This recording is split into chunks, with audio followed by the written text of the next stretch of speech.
ஆண்டவராகிய இயேசு கிறிஸ்துவின் இணையற்ற இன்ப நாமத்திலே உங்கள் அனைவருக்கும் அன்பின் நல்வாழ்த்துக்களை தெரிவித்துக் கொள்கின்றேன். டோனாவூர் கிறிஸ்து ஆலயம் 176வது பிரதிஷ்டை பண்டிகை சிறப்பு ஆராதனையிலே பங்கு கொள்ளுகின்ற உங்கள் எல்லாரையும் மீண்டும் கர்த்தருடைய நாமத்திலே அன்போடு வாழ்த்தி ஆசீர்வதிக்கின்றேன். ஒரு நீண்ட வரலாறு கொண்ட டோனாவூர் கிறிஸ்து ஆலயம் ஆதி மிஷினரிகளாலே, குறிப்பாக ரேனியஸ் ஐயர் அவர்களாலே உருவாக்கப்பட்ட ஒரு திருச்சபை ஆலயம்.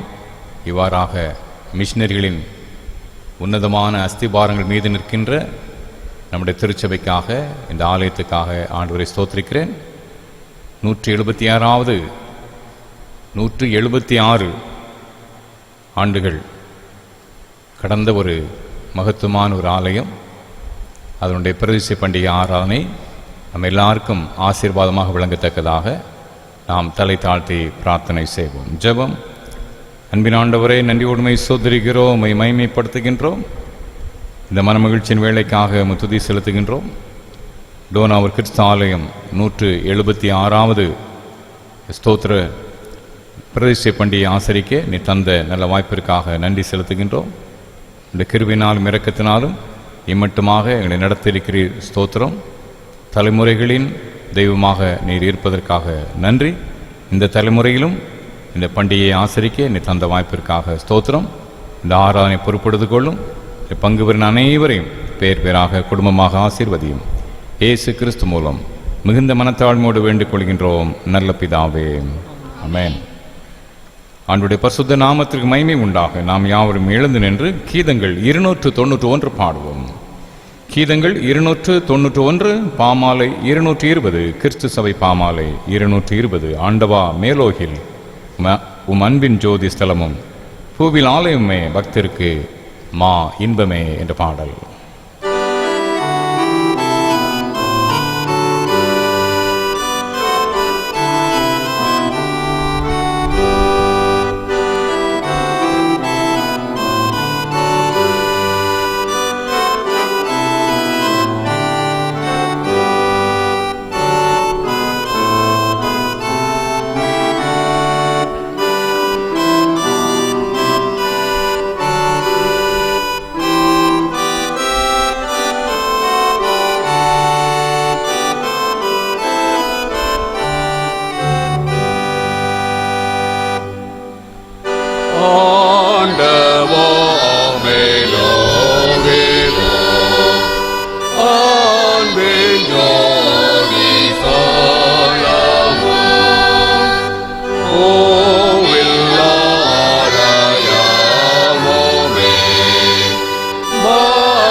சேனைகளின் கர்த்தாவே, உமது வாசஸ்தலங்கள் எவ்வளவு இன்பமானவைகள்! உம்முடைய வீட்டில் வாசமாயிருக்கிறவர்கள் பாக்கியவான்கள். அவர்கள் எப்பொழுதும் உம்மை துதித்து கொண்டிருப்பார்கள். கர்த்தரிடத்தில் ஒன்றை நான் கேட்டேன், அதே நாடுவேன். நான் கர்த்தருடைய மகிமையை பார்க்கும்படியாகவும் அவருடைய ஆலயத்தில் ஆராய்ச்சி செய்யும்படியாகவும் நான் என் ஜீவனுள்ள நாளெல்லாம் கர்த்தருடைய ஆலயத்தில் தங்கியிருப்பதையே நாடுவேன். ஜெபம் பண்ண கடவோம். கர்த்தருடைய சன்னிதானத்திலே நம்முடைய பாவங்களை நாம் அறிக்கை செய்வோம். மன்னிப்பதற்கு தயவு பெருத்த ஆண்டுடைய கரத்திலே பாவ மன்னிப்பு நிச்சயத்தை நாம் பெற்றுக்கொள்வோம். இந்த பிரதிஷ்டை பண்டிகை ஆராதனை நம் ஒவ்வொருவருக்கும் ஆசீர்வாதமாக இருக்கத்தக்கதாக முதலாவது நம்மை தேவனுடைய சன்னிதானத்திலே தாழ்த்தி அர்ப்பணிப்போம். பாவரிக்கை விண்ணப்பத்தை நாம் கருத்தை உணர்ந்து நாம் ஏறெடுப்போமாக. சர்வ வல்லமையும் மிகுந்த இரக்கமுள்ள பிதாவே, தப்பிப்போன ஆண்டுகளைப் போல நாங்கள் வழிகளை விட்டு வழிவலைந்து போனோம். இருதயத்தின் யோசனைகளுக்கும் விருப்பங்களுக்கும் மிகவும் இணங்கி நடந்தோம். பட்சத்தை கற்பனை விரோதமாய் குற்றம் செய்தோம். சேத்தங்களை செய்யாமல் சேத்த காதலை செய்து வந்தோம். எங்களுக்கு சுகமே இல்லை. ஆனால் ஆண்டவரே, என் கர்த்தராகிய இயேசு கிறிஸ்து மூலமாக மனித அருள் செய்த வாக்குத்தத்தின்படியே நிர்வாகிக்குள்ள குற்றோடு இறங்கும். தப்பிதங்களுக்கு மேல் பொறுமையாயிரும். பாவத்தை நிமித்தம் துக்கப்படுங்களை சீர்படுத்தும். மிகவும் இருக்குமுள்ள பிதாவே, இந்த பரிசுத்த நாமத்து மகிமை உண்டாகும்படி நான் தேவபக்தியும் நீதியும் தெளிந்த இயேசு கிறிஸ்து நிமித்தம் கிருபை செய்தருளோம். ஆமென். நம்முடைய கர்த்தராகிய இயேசு கிறிஸ்துவின் பிதாவாயிருக்கிற சர்வவல்லமையுள்ள கடவுள் பாவியின் மரணத்தை விரும்பாமல் அவன் தன் பாவத்தை விட்டு திரும்பி பிழைப்பதை விரும்பி பாவத்தை நிமித்தம் துக்கப்படுகின்ற தம்முடைய ஜனத்திற்கு பாவ விமோசனத்தை மன்னிப்பையும் கூறி அறிவிக்க தம்முடைய பணிவிடைக்காரர்களுக்கு அதிகாரத்தையும் கட்டளை அருளச் செய்திருக்கிறார். மெய்யாய் மனம் திரும்பி தம்முடைய பரிசுத்த சுவிசேஷத்தை உண்மையாய் விசுவாசிக்கிற யாவருக்கும் அவர் பாவங்களை மன்னித்து விமோசனம் செய்கிறார். ஆகையால் கடைசியிலே அவருடைய நித்திய ஆனந்தத்தை சேரத்தக்கதாய் இத்தருணத்தில் நாம் செய்கிறதற்கு பிரியமாயிருக்கவும் இனி உயிரோட்டிற்கும் நாடெல்லாம் ஆசில்லாமல் பரிசுத்தமுடலாய் நடக்கவும் அவர் நமக்கு மெய்யான மனம் திரும்புதலையும் தம்முடைய பரிசுத்த ஆவியையும் அருளிச் செய்வாராக.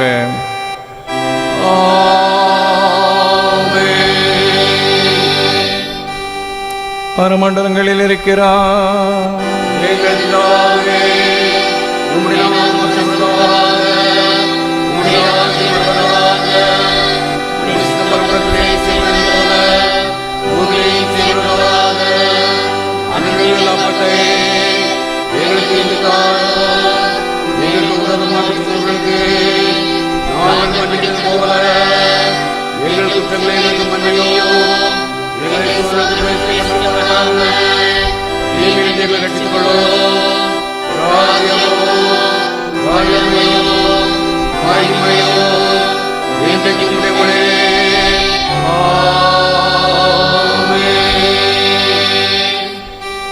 ஆண்டவரே, எங்கள் உதடுகளை திறந்தருளோ.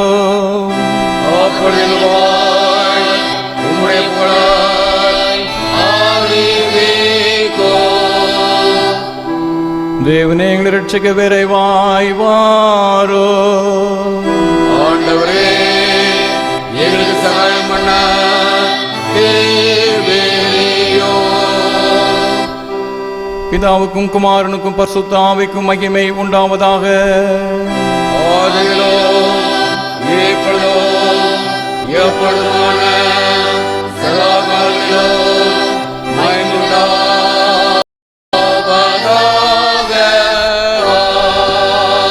ஆமென். கர்த்தரை துதியுங்கள். கர்த்தருடைய நாமம் துதிக்கப்படுவதாக.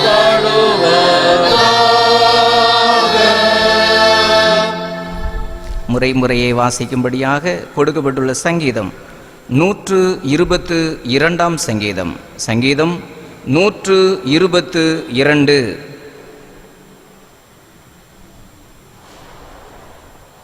கர்த்தருடைய ஆலயத்திற்கு போவோம் வாருங்கள் என்று எனக்கு அவர்கள் சொன்னபோது மகிழ்ச்சியாயிருந்தேன். எருசலேமே, உன் வாசல்களில் எங்கள் கால்கள் நிற்கலாயிற்று. எருசலேம் இசைவினைப்பான நகரமாய் கட்டப்பட்டிருக்கிறது. அங்கே இஸ்ரவேலுக்கு சாட்சியாக கர்த்தருடைய ஜனங்களாகிய கோத்திரங்கள் கர்த்தரின் நாமத்திற்கு போகும். அங்கே தாவீதின் வம்சத்தாருடைய சிங்காசனங்களாகிய நியாயாசனங்கள் வைக்கப்பட்டிருக்கிறது. எருசலேமின் சமாதானத்திற்காக வேண்டிக் கொள்ளுங்கள். உன்னை நேசிக்கிறவர்கள் சுகித்திருப்பார்களாக. உன் அலங்கத்திற்குள்ளே சமாதானமும் உன் அரமனைக்குள்ளே சுகமும் இருப்பதாக. என் சகோதரர் நிமித்தமும் என் சிநேகிதர் நிமித்தமும் உன்னில் சமாதானம் இருப்பதாக என்பேன். எங்கள் தேவனாகிய கர்த்தரின் ஆலயத்தின் நிமித்தம் உனக்கு நன்மை உண்டாக தேடுவேன்.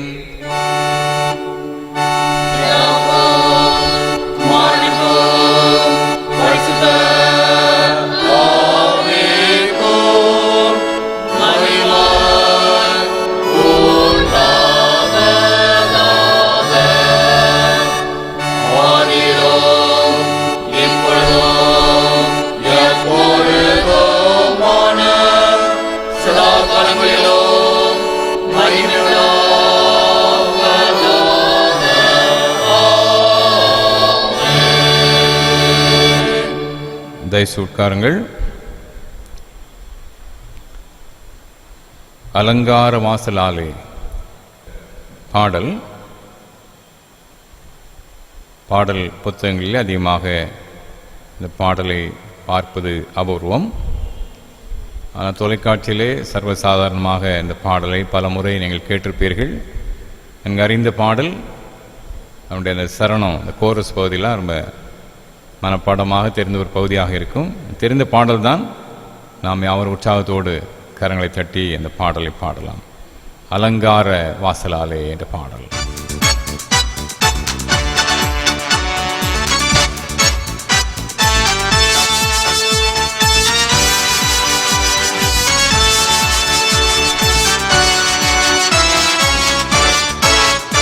அலங்கார வாசலாலே பிரவேசிக்க வந்து நிற்கிறோம். தெய்வ வீட்டின் நன்மையாலே நிரம்பிட வந்து நிற்கிறோம். அலங்கார வாசலாலே பிரவேசிக்க வந்து நிற்கிறோம். தெய்வ வீட்டின் நன்மையாலே நிரம்பிட வந்து நிற்கிறோம்.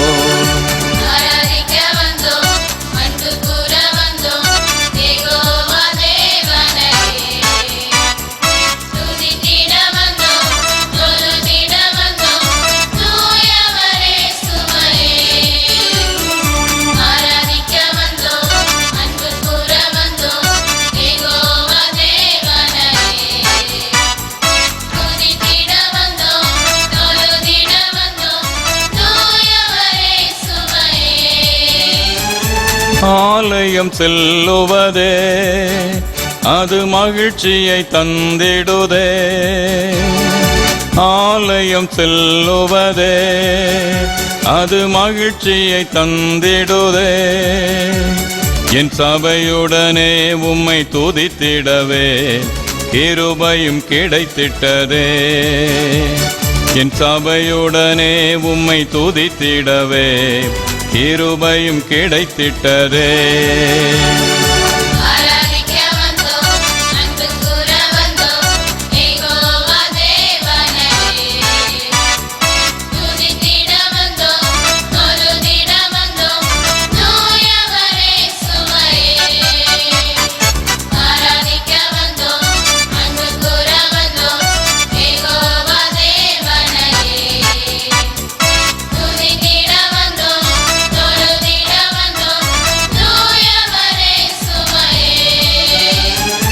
பலிகளை செலுத்திடவே ஜீவ பலியாக மாறிடவே, பலிகளை செலுத்திடவே ஜீவ பலியாக மாறிடவே, மறுரூபத்தின் இதயத்தை தந்தீரே ஸ்தோத்திரம் ஸ்தோத்திரமே.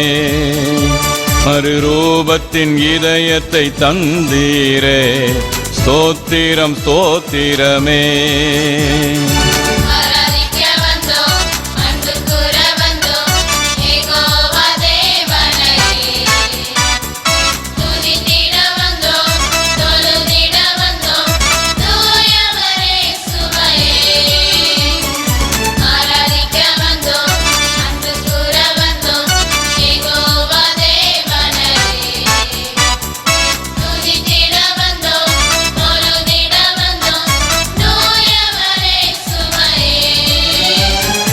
நன்மை செய்தவர்க்கே நாங்கள் நன்றி செலுத்துவோமே, நன்மை செய்தவர்க்கே நாங்கள் நன்றி செலுத்துவோமே. எம் காணிக்கையை உம் கரங்களிலே உற்சாகமாய் விதைக்கிறோமே, எம் காணிக்கையை உம் கரங்களிலே உற்சாகமாய் விதைக்கிறோமே.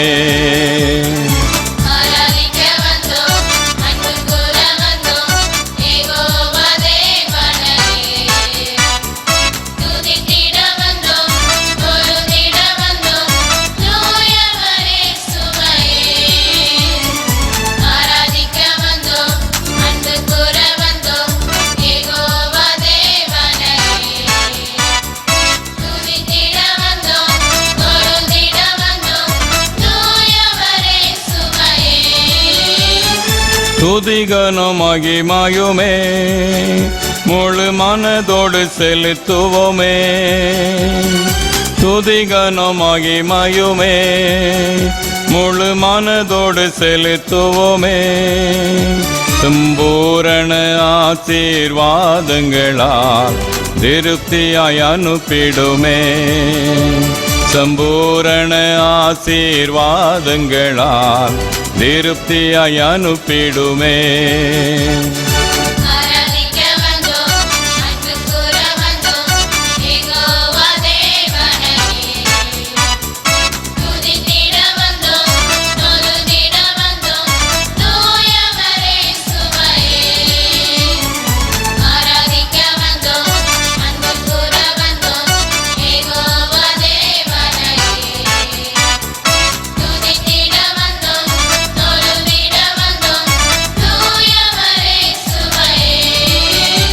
அலங்கார வாசலாலே பிரவேசிக்க வந்து நிற்கிறோம், தெய்வ வீட்டின் நன்மையாலே நிரம்பிட வந்து நிற்கிறோம். அலங்கார வாசலாலே பிரவேசிக்க வந்து நிற்கிறோம், தெய்வ வீட்டின் நன்மையாலே நிரம்பிட வந்து நிற்கிறோம்.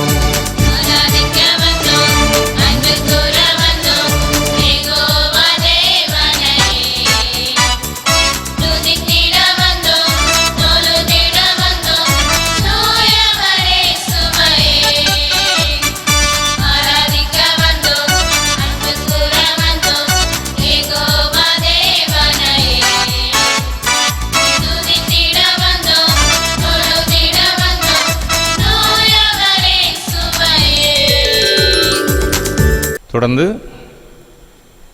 பழைய ஏற்பாட்டு திருமறை பகுதியை நாம் வாசிக்க கேட்போம்.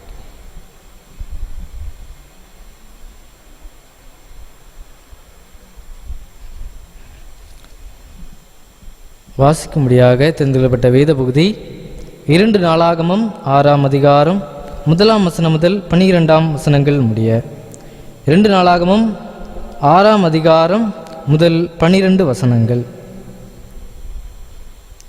அப்பொழுது சாலமோன், காரிருளிலே வாசம் பண்ணுவேன் என்று கர்த்தர் சொன்னார் என்றும், தேவரீர் வாசம் பண்ணத்தக்க வீடும் நீர் என்றைக்கும் தங்கத்தக்க நிலையான ஸ்தானமுமாகிய ஆலயத்தை உமக்கு கட்டினேன் என்றும் சொல்லி, ராஜா முகம் திரும்பி இஸ்ரவேல் சபையார் எல்லாரையும் ஆசீர்வதித்தான். இஸ்ரவேல் சபையார் எல்லாரும் நின்றார்கள். அவர் சொன்னது, இஸ்ரவேலின் தேவனாகிய கர்த்தருக்கு ஸ்தோத்திரம். அவர் என் தகப்பனாகிய தாவீதுக்கு தம்முடைய வாக்கினால் சொன்னதை தம்முடைய கரத்தினால் நிறைவேற்றினார். அவர், நான் என் ஜனத்தை எகிப்து தேசத்திலிருந்து புறப்பட பண்ணின நாள் முதற்கொண்டு என் நாமம் விளங்கும்படி ஒரு ஆலயத்தை கட்ட வேண்டுமென்று நான் இஸ்ரவேலுடைய எல்லா கோத்திரங்களிலும் உள்ள வேறே யாதொரு பட்டணத்தை தேர்ந்து கொள்ளாமலும் என் ஜனமாகிய இஸ்ரவேலின் மேல் அதிபதியாய் இருக்கும்படி வேறே ஒருவரை தெரிந்து கொள்ளாமலும் என் நாமம் விளங்கும் ஸ்தானமாக எருசலேமையும் என் ஜனமாகிய இஸ்ரவேலின் மேல் அதிபதியாய் இருக்க தாவீதையும் தெரிந்து கொண்டேன் என்றார். இஸ்ரவேலின் தேவனாகிய கர்த்தரின் நாமத்திற்கு ஆலயத்தை கட்ட வேண்டும் என்கிற விருப்பம் என் தகப்பனாகிய தாவீதின் மனதில் இருந்தது. ஆனாலும் கர்த்தரின் தகப்பனாகிய தாவீதை நோக்கி, என் நாமத்திற்கு ஆலயத்தை கட்ட வேண்டும் என்கிற விருப்பம் உன் மனதிலே இருந்தது நல்ல காரியம்தான். ஆகிலும் நீ அந்த ஆலயத்தை கட்ட மாட்டாய். உன் கர்ப்பப்பிறப்பாகிய உன் குமாரனே என் நாமத்திற்கு அந்த ஆலயத்தை கட்டுவான் என்றார். இப்போதும் கர்த்தர் சொல்லிய தமது வார்த்தையை நிறைவேற்றினார். கர்த்தர் சொன்னபடியே நான் என் தகப்பனாகிய தாவீது ஸ்நானத்தில் எழும்பி இஸ்ரவேலுடைய சிங்காசனத்தின் மேல் உட்கார்ந்து இஸ்ரவேலின் தேவனாகிய கர்த்தரின் நாமத்திற்கு ஆலயத்தை கட்டி, கர்த்தர் இஸ்ரவேல் புத்திரருடனே பண்ணின உடன்படிக்கையாக இருக்கிற பெட்டியை அதிலே வைத்தேன் என்று சொல்லி, கர்த்தருடைய பலிபீடத்திற்கு முன்னே இஸ்ரவேல் சபையார் எல்லாருக்கும் எதிராக நின்று தன் கைகளை பிரித்தான் என்பது வாசிக்கும்படியாக தந்துள்ளப்பட்ட வேத பகுதி வாசித்து முடிந்தாயிற்று.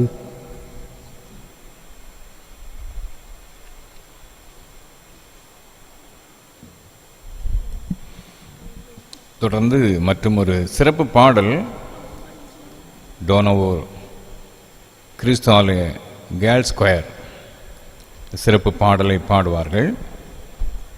மா மனோகரா என்ற கீர்த்தனை பாடல் 200 ஆண்டு கீதங்களிலே 295வது பாடல். கிறிஸ்தவ கீர்த்தனைகள் 316, கீர்த்தனை 316, கீதங்கள் 295. மா மனோகரா இவ்வாலயம் வந்து அருள் கூறும், மா மனோகரா பராபரா என்ற பாடல்.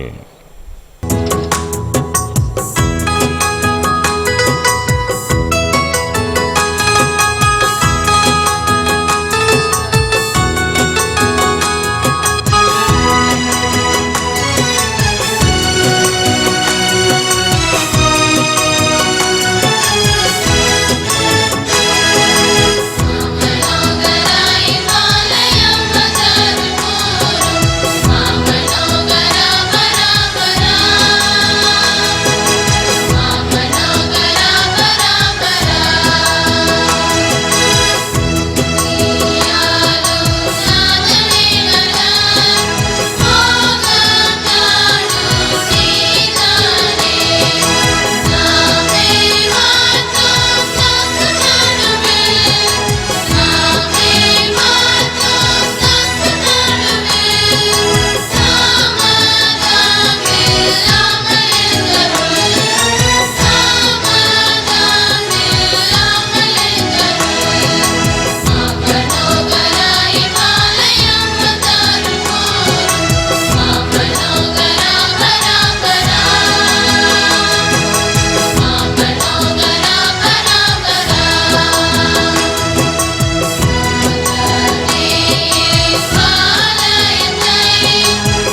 தொடர்ந்து புதிய ஏற்பாட்டு திருமறை பகுதியை நாம் வாசிக்க கேட்போம்.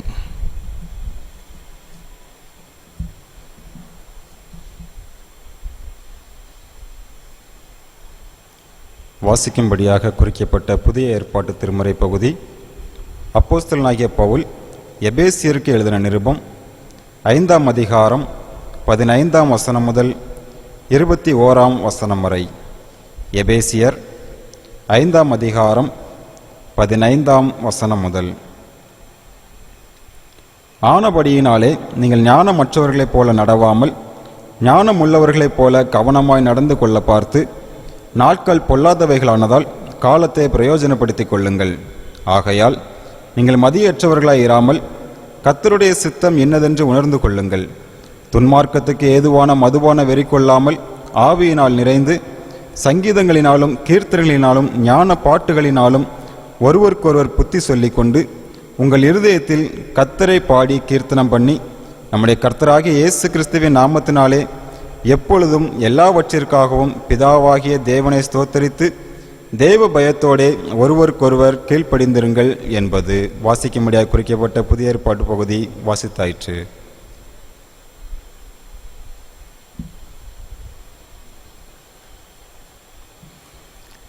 அன்பார்ந்தவர்களே, இப்பொழுது நாம் யாவரும் எழுந்து நின்று 200 ஆண்டு கீதங்களிலே 371வது பாடல், கர்த்தர் சிருஷ்டித்த சகல சிருஷ்டிகளே என்ற பாடல்.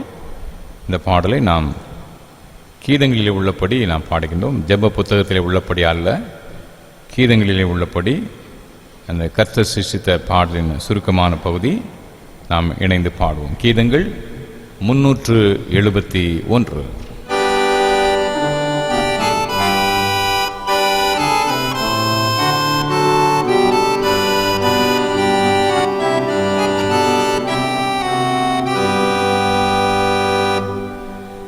கர்த்தர் சிருஷ்டித்த சகல சிருஷ்டிகளே கர்த்தரை போற்றி போற்றி புகழ்ந்து என்றென்றைக்கும் அவரை துதியுங்கள். வானங்களே கர்த்தரை போற்றி போற்றி புகழ்ந்து என்றென்றைக்கும் அவரை துதியுங்கள். மழையே பாடியே கர்த்தரை போற்றி போற்றி புகழ்ந்து என்றென்றைக்கும் அவரை துதியுங்கள். தேவனுடைய காற்றுகளே கர்த்தரை போற்றி போற்றி புகழ்ந்து என்றென்றைக்கும் அவரை துதியுங்கள். அக்னியே உஷ்ணமே கர்த்தரை போற்றி போற்றி புகழ்ந்து என்றென்றைக்கும் அவரை துதியுங்கள். மாரிமலையே கோடை காலமே கர்த்தரை போற்றி போற்றி புகழ்ந்து என்றென்றைக்கும் அவரை துதியுங்கள். இரவே வானமே கர்த்தரை போற்றி போற்றி புகழ்ந்து என்றென்றைக்கும் அவரை துதியுங்கள். ஒளியே ஏரோவே கர்த்தரை போற்றி போற்றி புகழ்ந்து என்றென்றைக்கும் அவரை துதியுங்கள். மின்னல்களே மேகங்களே கர்த்தரை போற்றி போற்றி புகழ்ந்து என்றென்றைக்கும் அவரை துதியுங்கள்.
இந்தவாறே நம்முடைய விசுவாசத்தை நாம் அறிக்கை செய்வோமாக. வானத்தையும் பூமியையும் படைத்தார். சர்வபிதாவாகிய குமாரனாகிய நம்முடைய நாதரே இயேசு கிறிஸ்துவை விசுவாசிக்கிறேன். அவர் பரிசுத்தாவியாலே பெற்றுப் பிறந்தார். நாட்டுக்காக பாடுபட்டு சிலுவையில் மரித்து அடக்கப்பட்டு பாவத்தை எண்ணார். முதல் நாள்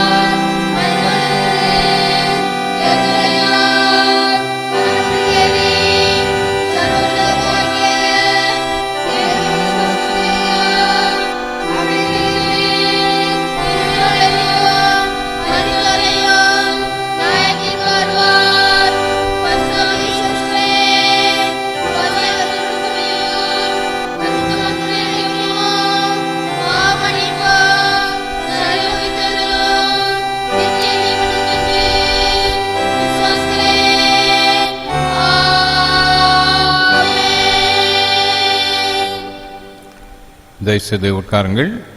அறிவிப்புகள் கேட்போம். கிறிஸ்துக்குள் பிரியமானவர்களே, டோனாவூர் கிறிஸ்து ஆலயம் 176 ஆண்டுகால நீண்ட வரலாறுடையது. அதை நீங்கள் கணக்கிட்டீர்கள் என்றால் 1844 2020 என்று வரும். ஆனால் முதல் ஆலயம் ஜெர்மன் பிரபு டோனா அவருடைய பண உதவியினாலே இந்த பகுதியிலே ஏராளமான நிலங்கள் வாங்கப்பட்டு 1827 ஆண்டு கனம் சிடி ரேனியஸ் ஐயர் அவர்களால் டோனா கிராமம் உருவாக்கப்பட்டது. டோனா கிராமம் 1827 ஆண்டு மே மாதம் 23ஆம் தேதி உருவாக்கப்பட்டது.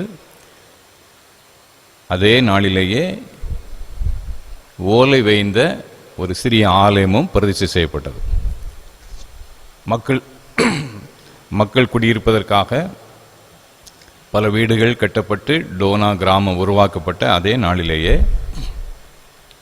கிராமத்தை அங்கே முன்பாக வைத்து கிராமத்தை நோக்கி அழகான இந்த இடத்துல ஒரு சிறிய ஆலயம், ஓலை வேய்ந்த ஒரு சிறிய ஆலயம் பிரதிஷ்டை செய்யப்பட்டது 1827 மே 23. பிற்பாடு இந்த ஆலயங்கள் 1-2 ஆலயங்கள் பிற்பாடு அது மாற்றமடைகிறது. கடைசியாக இப்பொழுது நிற்கின்ற இந்த அருமையான ஆலயம் 1844 ஆண்டிலே கனம் எட்வர்ட் டென்ட் ஐயர் அவர்களால் அஸ்திவாரம் போடப்பட்டு 1847 அது பிரதிஷ்டை செய்யப்படுகிறது. 1847 அக்டோபர் 6ஆம் தேதி அது பிரதிஷ்டை செய்யப்படுகிறது. அதை பிரதிஷ்டை செய்தது ஜார்ஜ் பெட்டிட் என்ற குருவானவர் அதை பிரதிஷ்டை செய்கிறாங்க. அஸ்திவாரமிட்டது எட்வர்ட் டென்ட் என்று அழைக்கப்படுகின்ற குருவானவர். இங்கேயே தங்கியிருந்து அவர்கள் ஊழியம் செய்கிறாங்க. கிட்டத்தட்ட 12 ஆண்டு காலம் இங்கே இருந்து அவர் ஊழியம் செய்கிறார். 1836 முதல் 1847 வரை 12 ஆண்டு காலம் அவர் ஊழியம் செய்கிறார். ஆனால் பிரதிஷ்டை செய்கின்ற பொழுது சார்லஸ் ரேனியஸ் அவர்கள் இங்கே குருவானவராக இருக்கிறார். இந்த மே மாதம் வரைக்கும் கிட்டத்தட்ட 12 வருஷம் டோனாவூரில் இருந்து ஆலயத்துக்கு அஸ்திவாரமிட்டு ஆலயத்தை கட்டி முடித்து பிரதிஷ்டை பண்ணுகின்ற அந்த கடைசி கட்டம் வரைக்கும் எட்வர்ட் டென்ட் அவர்கள் இங்கே குருவானவராக பணி செய்கிறார். அந்த மே மாதம் அவர் அங்கே மாற்றத்துக்கு உள்ளாகிறார். ஜூன் மாதத்தில் சார்லஸ் ரேனியஸ் ஐயர் அவர்கள் வருகிறார்கள். அவருடைய காலத்தில் தான் பிரதிஷ்டை ஆகிறது. சார்லஸ் ரேனி ஐயருடைய காலத்தில் பிரதிஷ்டை செய்யப்பட்டாலும் அங்கே 12 வருஷமாக இருந்து இந்த ஆலயத்தை கட்டிய எட்வர்ட் டென்ட்டுக்கு தான் இந்த புகழ் போய் சேர வேண்டும் என்று நான் எண்ணுகிறேன். ஏன்னா சார்லஸ் ரேனிஸ் 4 மாதத்தில் அவர் ஆலயத்தை கட்டியிருக்க முடியாது அல்லவா. எட்வர்ட் டென்ட் அவர் தான் இந்த ஆலயம் கட்டுமானத்துக்கு அடிப்படையாக விளங்கியவர். அவருடைய வாழ்வுக்காக நாம் ஆண்டவருக்கு நன்றி செலுத்த அழைக்கப்படுறோம். 1847 ஆண்டு அக்டோபர் மாதம் 6ஆம் தேதி இது பிரதிஷ்டை செய்யப்படுகிறது. அந்த நாள் எப்படி கணக்குப்படுது அப்படின்னா, இந்த 176 கணக்கு பண்ணால் 1844. அப்போ அந்த புதிய ஆலயத்துக்கு இப்பொழுது இருக்கின்ற இந்த பிரம்மாண்டமான ஆலயத்துக்கு அஸ்திபாரமிட்ட வருஷத்துலேருந்து கணக்கு பண்ணியிருக்காங்க. அஸ்திபாரமிட்டது 1844. அதிலிருந்து கணக்கு பண்ணால் தான் 176 வரும். எனவே இந்த பிரம்மாண்டமான ஒரு ஆலயத்தை தரிசனத்தோடு எட்வர்ட் டென்ட் ஐயர் அவர்கள் அஸ்திவாரமிட்ட அந்த நாளிலிருந்து அதை கணக்கிட்டு 176வது ஆலய பிரதிஷ்டை பண்டிகையை நாம் ஆசரிக்கிறோம். எட்வர்ட் டென்ட் ஐயா அவர்களுக்காக ஆண்டுக்கு நன்றி செலுத்துவோம். இந்த அருமையான திருச்சபை உருவாக்கிய கனம் சிடி ரேனிஸ் ஐயா அவர்களுக்காக ஆண்டுக்கு நன்றி செலுத்துவோம். இந்த அருமையான இடத்துல ஏராளமான நிலங்களை வாங்க உதவி செய்த ஜெர்மன் பிரபு டோனா அவருடைய வாழ்வுக்காக நன்றி செலுத்துவோம். இதற்கு முன்பதாக இந்த சபையில் பணி செய்த அநேக குருமார்கள், சபை ஊழியர்கள் யாவருக்காக ஆண்டுக்கு நன்றி செலுத்துவோம். சபையின் மூப்பர்களாக பல்வேறு பொறுப்புகளிலிருந்து உதவி செய்த உழைத்த யாவருக்காக ஆண்டுக்கு நாம் நன்றி செலுத்துவோம். கர்த்தர் ஒவ்வொருவரையும் தம் திருக்கரம் தொட்டு ஆசீர்வதிப்பாராக.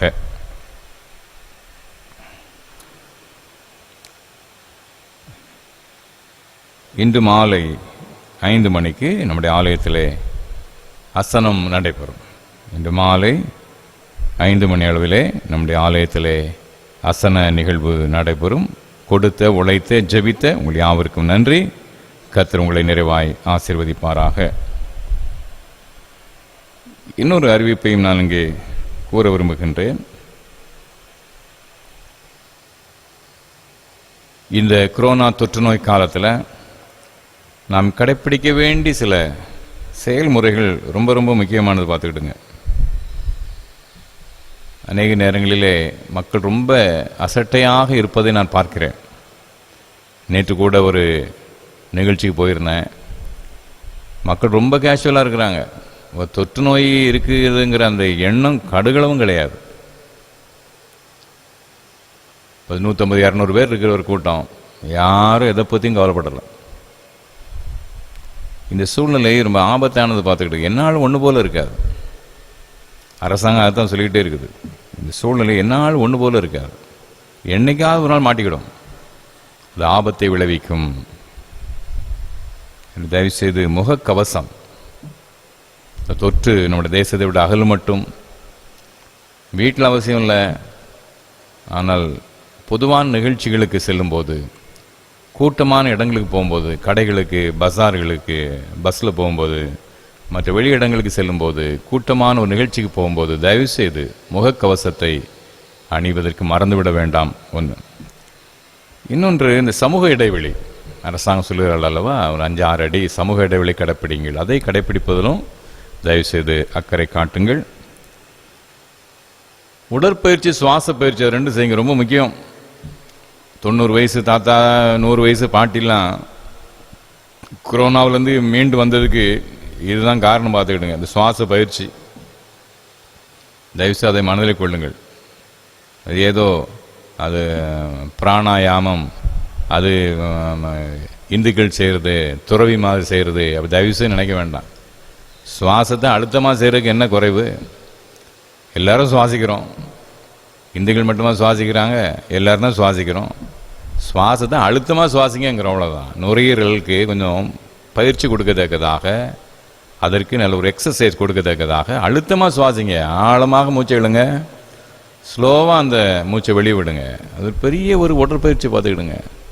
நுரையீரல் தான் நம்முடைய உடல் முழுசுக்கு உரிய சக்தியை கொடுக்குது, அந்த பிராணவாயு கொடுக்குது. அதுதான் அந்த நுரையீரலுக்கு ஆழமாக காற்றை இழுங்கள், கொஞ்சம் கொஞ்சமாக வெளியிடுங்கள். ஒரு நல்ல ஒரு பயிற்சி, அதை கண்டிப்பாக செய்யுங்க. இது தவிர ஏதாவது உடற்பயிற்சி கண்டிப்பாக செய்யணும். கடும் உழைப்பாளிகளுக்கு அவசியம் கிடையாது. நம்முடைய கட்டுமான தொழிலாளர்கள், விவசாய மக்கள் மாதிரி கடுமையான உழைப்பாளிகளுக்கு அது அவசியம் இல்லை. மற்றபடி நம்ம எல்லாருக்கும் உடற்பயிற்சி அவசியம்.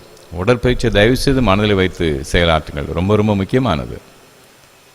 நம்ம சாதாரணமாக பெரும்பாலான கிறிஸ்தவ குடும்பங்களை நான் பார்க்கும்போது, நான் பல டவுன் சைடில் இருந்திருக்கிறேன், கிராமங்களில் இருந்திருக்கிறேன். அதிகமாக 60களில் நிறைய பேர் இறந்து போகிறாங்க.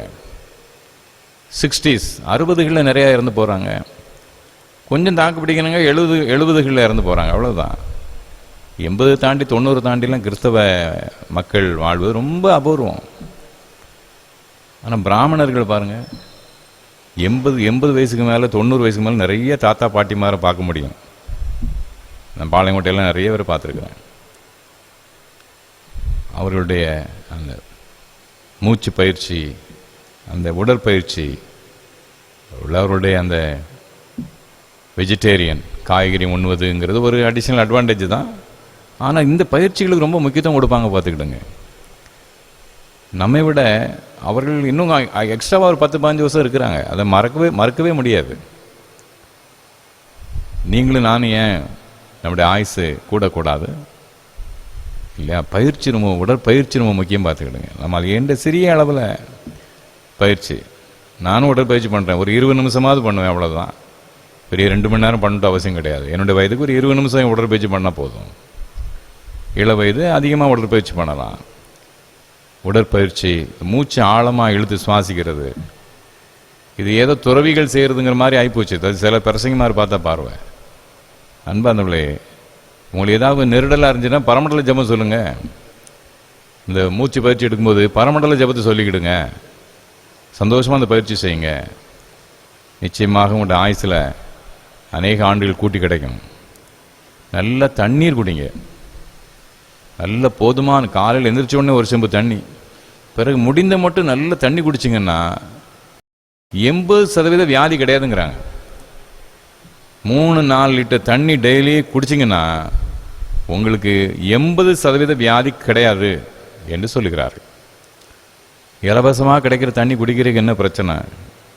தயவுசெய்து அதை மனதில் வைத்து செயலாற்றுங்கள். எங்கேயாவது கூட்டமான இடத்துக்கு போயிட்டு வந்தீங்கன்னா கொஞ்சம் ஆவி பிடியுங்கள். நீராவி பிடித்தல், கொஞ்சம் மஞ்சள் தூள் போட்டுக்கலாம், கொஞ்சம் இஞ்சி போட்டுக்கலாம். இந்த மாதிரி நீராவி பிடித்தல், கூட்டமான எங்கேயோ பஸார் அங்கங்கே போயிட்டு வந்தீங்கன்னா அன்றைக்கி அதை கண்டிப்பாக செய்யுங்கள்.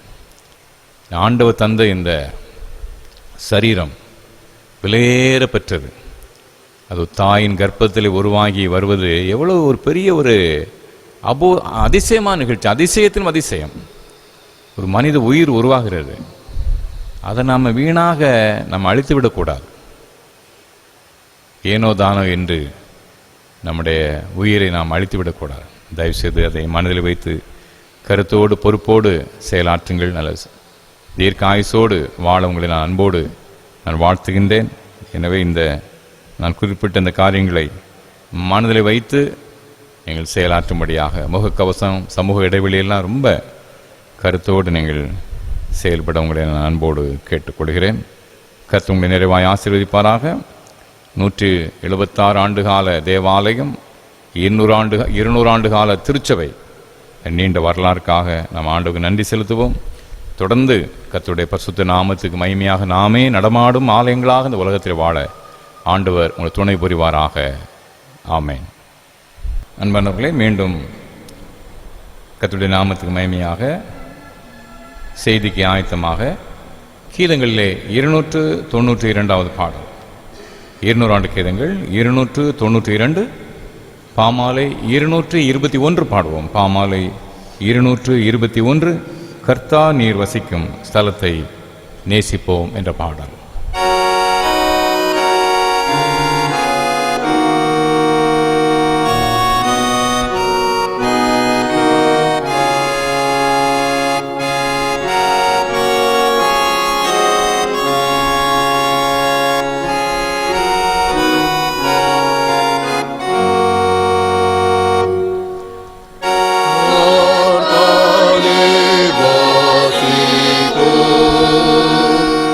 Amen.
பிதா, குமாரன், பரிசுத்தாவி நாமத்தினாலே ஆமென்.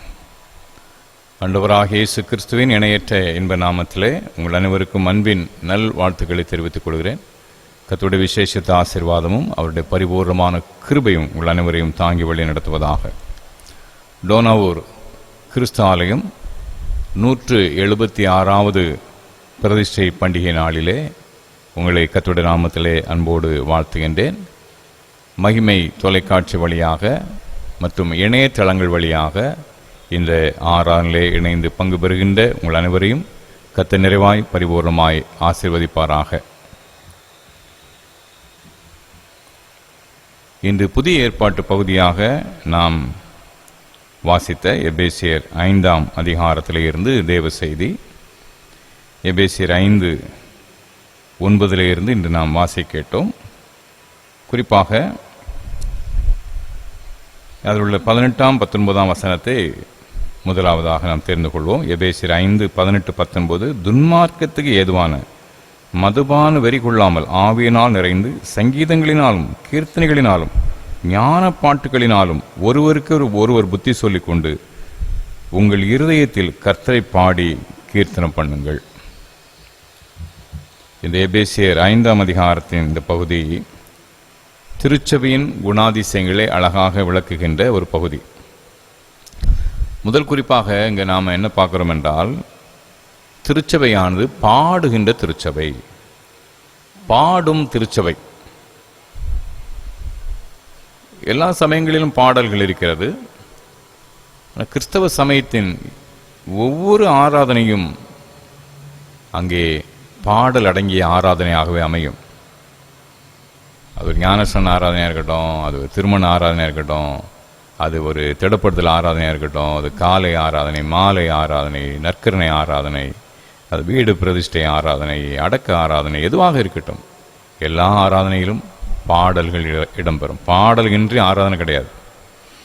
மற்ற சமயங்கள் அப்படி இல்லை. பாடல் இன்றி நிறைய ஆராதனை போயிட்டுருக்கோம். நமக்கு பாடல் மிக மிக முக்கியமானது. நம்முடைய திருமறையாகிய வேத புத்தகத்திலே, திருமறையிலே சங்கீதம் 150 சங்கீதம் முழுக்க முழுக்க பாடல். உன்னத பாட்டு 8 அதிகாரங்களும் பாடல். இது தவிர ஆங்காங்கே நிறைய பாடல்கள் உள்ள இருக்குது. ஆதியாகமம் 2ஆம் அதிகாரத்திலே பாடல் வந்துடுது. ஆனால் நம்முடைய இந்த பவர் டிரான்ஸ்லேஷன், இந்த பைபிளில் எல்லாமே ஒரு உரை நடையில் இருந்த மாதிரி இருக்குது. அதனால் நமக்கு அந்த பாடல் எங்கே இருக்குன்னு தெரில. மற்றபடி புதிய மொழிபெயர்ப்புலாம் நீங்கள் பார்த்தீங்கன்னா நிறைய பாடல்கள் ஆங்காங்கே இருப்பதை நாம் கண்டுகொள்ளலாம். வேத புத்தகம் பாடல்களாலே நிறைந்த ஒரு புத்தகம். கிறிஸ்தவ சமயம் அடிப்படையிலே பாடல்களை மையமாக உயிரோட்டமாக கொண்ட ஒரு சமயம். நாம் பாடி ஆண்டவர் மகிமைப்படுத்தணும். நான் வாசி கேட்ட வசனத்தின்படி சங்கீதங்களினாலும் கீர்த்தனைகளினாலும் ஞான பாட்டுகளினாலும் ஒருவருக்கு ஒரு புத்தி சொல்லிக்கொண்டு உங்கள் இருதயத்தை கர்த்தரை பாடி கீர்த்தனம் பண்ணுங்கள். கர்த்தரை துதித்து பாடுங்க, ஒருவருக்கு ஒருவர் நீங்கள் புத்தி சொல்லுங்கள், பாடல்களை பயன்படுத்துங்க அப்படின்னு சொல்கிறாங்க. பாடல்களை பாடுகின்ற பொழுது நாம் ஆவியோடும் கருத்தோடும் அதை பாடணுங்கிறத கருத்தும் அங்கே வலியுறுத்தப்படுகிறது. சரிண்ணா? 1 கொரிந்தியர் 15ஆம் அதிகாரத்தை எடுத்துக்கிட்டிங்கன்னா 1 கொரிந்தியர் 14:15 இப்படி இருக்க செய்ய வேண்டியது என்ன? நான் ஆவியோடு விண்ணப்பம் பண்ணுவேன், கருத்தோடு விண்ணப்பம் பண்ணுவேன். நான் ஆவியோடும் பாடுவேன், கருத்தோடும் பாடுவேன். அந்நிய பாஷை அந்த பிரச்சனையை பற்றி அங்கே பேசிட்டு போகிறார் பவுல். அப்போ அவர் அங்கே எதை வலியுறுத்துறாரு? கருத்து. ஆவியோடும் விண்ணப்பம் பண்ணுவேன், கருத்தோடும் விண்ணப்பம் பண்ணுவேன். ஆவியோடும் பாடுவேன், கருத்தோடும் பாடுவேன். கருத்தை உணர்ந்து பாடுதல், கருத்தை உணர்ந்து ஜெபத்தை ஏறெடுத்தல் ரொம்ப ரொம்ப ரொம்ப முக்கியம். பார்த்துக்கிடுங்க. நாம் ஏனோ தானோ என்று இசைக்காக மட்டும் பாடுகின்ற பாடலை பாடக்கூடாது. இந்த நாட்களில் நிறைய பாடல்கள், ஏராளமான பாடல்கள் வந்துவிட்டன. ஒரு பாடல் ஹிட் ஆன உடனே அவர் ஒரு பெரிய பிரசங்கர் ஆயிடுறாரு. இல்லையா? ஒரு பாடல் தான் ஹிட் ஆகணும், அவர் அதை அங்கங்கே பாடி அவர் ஒரு பெரிய பிரசங்கர் ஆயிடுறாரு. இசை வச்சு பாட்டு, அழகான இசை நேர்த்தியாக பாடுவதன் மூலமாக அது ஒரு பெரிய பாடலாக நிறைய பேரிடம் அது எளிதிலே அறிமுகமாகி விடுகிறது, பிரபலம் அடைகிறார்கள். ஆனால் பாடலின் கருத்து என்ன? அது ரொம்ப முக்கியம். கருத்தை உணராதபடி பாடுவது என்பது அது அர்த்தமற்ற ஒரு பாடலாக போயிடும். நம்முடைய பாமாலையில் உள்ள பாடல்கள் அவ்வளவு ஆழமான பாடல்கள், கீர்த்தனையில் உள்ள பாடல்கள் அவ்வளவு ஆழமான கருத்துள்ள பாடல்கள், நம்முடைய ஜப புத்தகத்தில் உள்ள ஜபங்கள் ஆழமான கருத்துடைய ஜபங்கள். இன்று பரவச ரீதியிலே ஆடல் பாடல் நடனங்கள் அப்படின்ட்டு பரவச ரீதியில் இது போகிறதெல்லாம் நீங்கள் பாருங்கள். அந்த ஜபத்தையும் ஜபபுஸ்தகத்திலுள்ள ஜபத்தையும் இப்போ உள்ள சகோதரர்கள் பண்ணுற ஜபத்தையும் ஒப்பிட்டு பாருங்கள். பாமாலை கீர்த்தனையில் உள்ள பாடல்களையும் இப்போ உள்ள பாடல்களையும் ஒப்பிட்டு பாருங்கள். ஆழமான கருத்துக்கள் அடங்கிய பாடல்கள் நமக்கு நம்முடைய முன்னோர்கள் எழுதி தந்திருக்கிறாங்க, மிஷினரிகள் கொடுத்துருக்குறாங்க. ஆழமான கருத்தை நாம் நம் உள்ளே வாங்கி அதன் அடிப்படையில் இசையோடு நாம் பாட நாம் அழைக்கப்படுறோம். பாடல் மிக மிக சிறப்பானது. பாடுகின்ற திருச்சபை, நம்முடைய பாடல்கள் ஆவியோடு இருக்கணும், உற்சாகமாகவும் இருக்கணும், அதே நேரத்தில் கருத்துள்ளதாக இருக்கணும். உயிர்த்தெழுதலை பற்றி அழகான பாடல். இயேசுவின் உயிர்த்தெழுதல் தான் நமக்கு அடிப்படை. இல்லை, இயேசு கிறிஸ்துவின் உயிர்த்தெழுதல் இன்றி திருச்சபையே கிடையாது. திருச்சபையின் அஸ்திபாரமே இயேசுவின் உயிர்த்தெழுதல். அதை குறித்த ஒரு 2 சரணம் பாட நான் விரும்புகின்றேன். கல்லறை திறந்திடவே கடும் சேவகர் பயந்திடவே, கல்லறை திறந்திடவே கடும் சேவகர் பயந்திடவே, வல்லவரேசு உயிர்த்தெழுந்தாரே வல்ல பிதாவின் செயல் இதுவே, வல்லவரேசு உயிர்த்தெழுந்தாரே வல்ல பிதாவின் செயல் இதுவே, உயிர்த்தெழுந்தாரே அல்லேலூயா ஜெயித்தெழுந்தாரே, உயிருடன் எழுந்த மீட்பர் இயேசு என் சொந்தமானாரே, உயிருடன் எழுந்த மீட்பர் இயேசு என் சொந்தமானாரே, உயிர்த்தெழுந்தாரே மரித்தவர் மத்தியிலே ஜீவதேவனை தேடுவாரோ, மரித்தவர் மத்தியிலே ஜீவதேவனை தேடுவாரோ,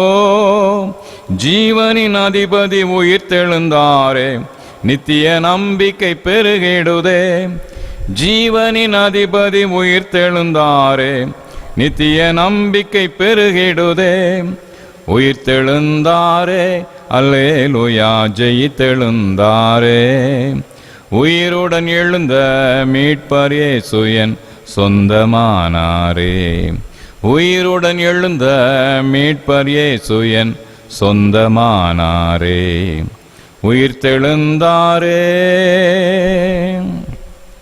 அன்புக்குரியவர்களே, திருச்சபை பாடுகின்ற திருச்சபை, பாடலை கேட்போம், இசைந்து பாடுவோம், கருத்தை உணர்ந்து பாடுவோம்.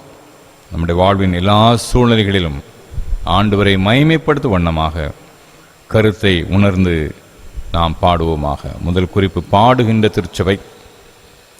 இரண்டாவதாக, திருச்சபையானது பாவத்தை மேற்கொள்ளும் திருச்சபை.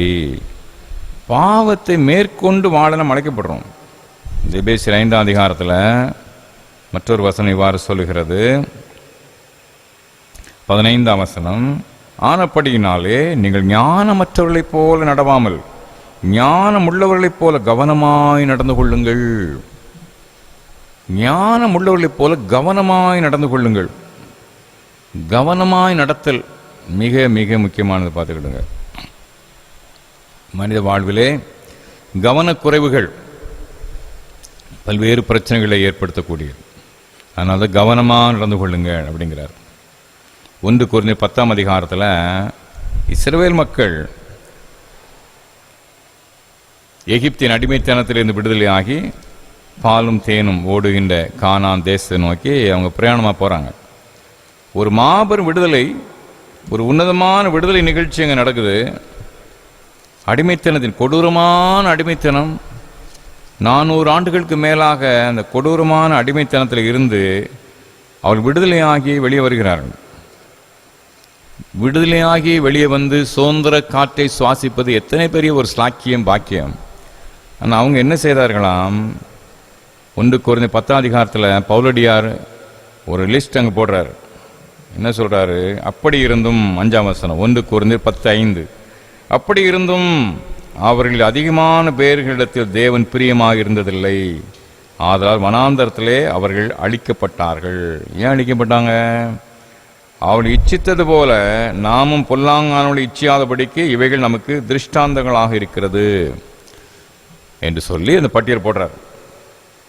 என்னெல்லாம் செய்தாங்களா அந்த மக்கள்? 7ஆம் வசனம், ஜனங்கள் புசிக்கவும் குடிக்கவும் உட்கார்ந்து விளையாடி எழுந்திருந்தார்கள் என்று எழுதியிருக்கிறபடி அவர்களில் சிலர் விக்கிரக ஆராதனைக்காரர் ஆனது போல நீங்கள் ஆகாதிருங்கள். சிலர் விக்கிரக ஆராதனைக்காரராகி அழிக்கப்பட்டார்கள். 8ஆம் வசனம், அவர்களில் சிலர் வேசித்தனம் பண்ணி ஒரே நாளில் 23,000 பேர் விழுந்து போனார்கள். அதுபோல நாமும் வேசித்தனம் பண்ணாதிருப்போமாக. வேசித்தனம் பண்ணி 23,000 பேர் அங்கே மாண்டு போறாங்க. அவர்களில் சிலர் கிறிஸ்துவை பரீட்சை பார்த்து பாம்புகளால் அடிக்கப்பட்டார்கள். அதுபோல நாமும் கிறிஸ்துவை பரீட்சை பாராதிருப்போமாக. பரீட்சை பார்த்து அழிக்கப்பட்ட ஒரு கூட்டம். அவர்களில் சிலர் முறுமுறுத்து சங்காரக்காரனால் அழிக்கப்பட்டார்கள். அதுபோல நீங்கள் முறுமுறுக்காதீர்கள். முறுமுறுப்பு, அன்பார்ந்த சகோதர சகோதரிகளே, விக்கிரக ஆராதனை, வேசித்தனம், பரீட்சை பார்த்தல், முறுமுறுத்தல், ஆண்டவர் மீது வைக்கின்ற விசுவாசத்துக்கு எதெல்லாம் எதிரானதோ அது அத்தனையும் செய்து அந்த மக்கள் கூட்டம் அழிக்கப்பட்டார்கள். ஒரு மாபெரும் விடுதலையை பெற்றுக்கொண்ட இஸ்ரவேல் மக்கள் அந்த விடுதலைக்காக நன்றி நிறைந்த உள்ளத்தோடு அவர்கள் ஆண்டவரை சேவிக்க மனமற்று அவர்கள் விழுந்து போன நிகழ்வை, அழிக்கப்பட்ட நிகழ்வை இங்கே பவுலடியார் பட்டியலிடுகிறார். எனவே நாம் எச்சரிக்கையாக இருப்போம். இவைகளெல்லாம் திருஷ்டாந்தங்களாக அவர்களுக்கு சம்பவித்தது, நமக்கு எச்சரிப்பு உண்டாக எழுதப்பட்டிருக்கிறது அப்படின்னு 11ஆம் வசனத்தை சொல்லி, இப்படி இருக்க தன்னை நிற்கிறவன் என்று எண்ணுகிறவன் விழாதபடி எச்சரிக்கையாக இருக்க கடவன். நிற்கிறவன் என்று எண்ணுகிறவன் விழாதபடிக்கு எச்சரிக்கையாக இருக்க கடவன். எபேசியர் 5 மீண்டும் அதான் சொல்றாரு, நீங்கள் ஞானமற்றவர்களைப் போல் நடவாமல் ஞானம் உள்ளவர்களைப் போல கவனமாய் நடந்து கொள்ளுங்கள். கவனமாய் நடந்து கொள்ள, ஞானத்தோடு நடந்து கொள்ள, எச்சரிக்கையோடு நடந்து கொள்ள நாம் அழைக்கப்படுறோம். பாபி லீச் என்று சொல்லப்படுகின்ற ஒரு மனிதன் நயகரா நீர்வீழ்ச்சியில் மாபெரும் அங்கே காரியங்களை அவன் சாதித்தான். பாபி லீச் அவன் சர்க்கஸில் அவன் பணி செய்தவன். அவன் ஒரு சிறந்த ஒரு விளையாட்டு வீரன். நயகரா நீர்வீழ்ச்சி என்பது கனடா தேசத்துக்கும் அமெரிக்காவுக்கும் இடையிலே உள்ள ஒரு மாபெரும் நீர்வீழ்ச்சி. உலகத்தில் உள்ள அத்தனை நீர்வீழ்ச்சி சேர்த்தாலும் அந்த ஒரு நீர்வீழ்ச்சிக்கு இணையாகாது. ஒரு நதியே அங்கே நீர்வீழ்ச்சியாக பாய்கிறது. பிரம்மாண்டமான ஒரு நீர்வீழ்ச்சி நயகரா நீர்வீழ்ச்சி. அதில் அவன் ஸ்டண்ட் செய்கிறான். என்ன ஸ்டண்ட்லாம் பண்ணுறான்? ஒரு பெரிய பேரல், ஒரு பெரிய பேரல், ஒரு பீப்பாய், அதுக்குள்ளாக தன்னை அடைத்து கொண்டு மேலேருந்து விழுறான். அந்த பயங்கரமாக இறைச்சலோடு விழுகின்ற அந்த அருவியோடு சேர்ந்து கீழே விழுறான். பல தடவை எவ்வாறு விழுகின்றான். அவன் அங்கே சிறிய சிறிய காயங்களோடு தப்பிக்கொள்கிறான். ஒரு நதியே அருவியை விழுது, அதுக்குள்ள அவன் ஒரு பேரலில் ஒரு பீப்பாய்க்குள்ளாக தன்னை அடைத்து கொண்டு அவன் கீழே விழுந்து மீண்டும் தப்பி வருவதுங்கிறது அது ஒரு மரண விளையாட்டு, அகோர மரண விளையாட்டு. அதிலெல்லாம் அவன் தப்பிச்சுக்கிட்டுறான், பார்த்துக்கிடுங்க. அதிலெல்லாம் பிழைச்சிக்கிட்டுறான். கடைசியாக அவன் நியூசிலாந்து நாட்டில் இருக்கும்போது ஒரு முறை அவன் அங்கே பசார் வழியாக நடந்து போயிட்டுருக்கிறான். ஒரு ஆரஞ்சு பழத்தோல், ஒரு ஆரஞ்சு பழத்தோல் வலிக்கு அவன் மல்லாக்க விழுறான். அதில் அடைந்த காயம்தான். அதில் அவன் பெற்றுக்கொண்ட காயம் அவனை மரணத்துக்கே வழி நடத்துது. இப்போ நயகரா நீர்வீழ்ச்சிக்குள்ள ஒரு பீப்பாய்க்குள்ளாக பேரலுக்குள்ளே இருந்து தன்னை அவன் அங்கே செலுத்தியவன், அந்த வீழ்ச்சியோடு விழுந்தவன், அதிலெல்லாம் தப்பிக்கிறான். ஒரு ஆரஞ்சு பழத்தோல் வலிக்கிய ஒரு நிகழ்வில் அவனால் தப்பிக்க முடியல. அன்பார்ந்தவர்களே, கவனமாய் நடந்து கொள்ள நாம் அழைக்கப்படுறோம். இது என்ன செய்யும், இது என்ன செய்யும், இது என்ன செய்யும் என்ற அந்த மனநிலை ரொம்ப ரொம்ப ஆபத்தானது. பொல்லாங்கனுக்குள்ளே கிடக்கின்ற உலகத்திலே மிகுந்த எச்சரிக்கையோடு நாம் வாழ, மிகுந்த கவனத்தோடு வாழ நாம் அழைக்கப்படுகிறோம் இல்லையா? பைபிளில் நிறைய அங்கே ஆண்டோடைய பிள்ளைகள் எப்படி சோதனைகளுக்கு அவங்க தப்புறாங்க, சோதனை வீழ்றாங்க, எல்லாமே எழுதப்பட்டிருக்கு. சாத்தான் சோழகினாலே உன்னை படைக்கிற மாதிரி, கோதுமை படைக்கிற மாதிரி படைக்கிறதுக்கு உத்தரவு கேட்டுக்கொண்டா எச்சரிக்கையாக இருக்கிறார் ஆண்டவர். பேதுருவிடம் எல்லாருக்கும் தான் அந்த எச்சரிக்கை. தீமை நிறைந்த உலகத்திலே நான் விழுந்து போகாதபடி, வீழ்ச்சியடையாதபடி கவனமாய் நடந்து கொள்ள நாம் அழைக்கப்படி, நிற்கிறவன் என்று எண்ணுகிறவன் விழாதபடி எச்சரிக்கையாக இருக்க கடவன். அந்த பாவத்தை மேற்கொண்டு நான் வாழ முடியும். இப்போ திருச்சபையின் அடையாளம், முதல் அடையாளம் என்ன? பாடுகின்ற திருச்சபை. உற்சாகமாக பாடணும். சிலர் பாடுறதுக்கே ரொம்ப யோசிக்கிறது. ஆலயத்துக்கு வந்தால் பாடுறதுக்கே ரொம்ப யோசிப்பாங்க சிலர். நம்முடைய குரல் வளம் எப்படி இருக்குது அதெல்லாம் ரெண்டாம் பட்சமானது இல்லையா? நம்முடைய பிள்ளைகள் அவங்க எப்படி பாடினா என்ன, நம்ம எவ்வளோ அழகாக ரசிக்கிறோம் இல்லையா? ஆனால் நம்ம ரொம்ப கெட்டிக்காரத்தனமாக பாடணும்னு அவசியமே கிடையாது.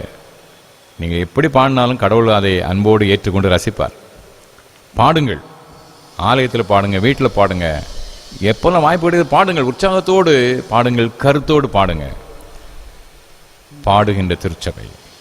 இரண்டாவதாக பாவத்தை மேற்கொள்கின்ற திருச்சபை. பாவத்தை பால் போல் பருகி வாழ்கின்ற சபை அல்ல, பாவத்தை மேற்கொண்டு வாழ நாம் அழைக்கப்படுகிறோம். எனவே கவனமாக எச்சரிக்கையோடு நம்முடைய அன்றாட வாழ்வை அமைத்துக் கொள்ள நாம் கடமைப்பட்டுள்ளோம். பாவத்தை மேற்கொள்ளும் திருச்சபை.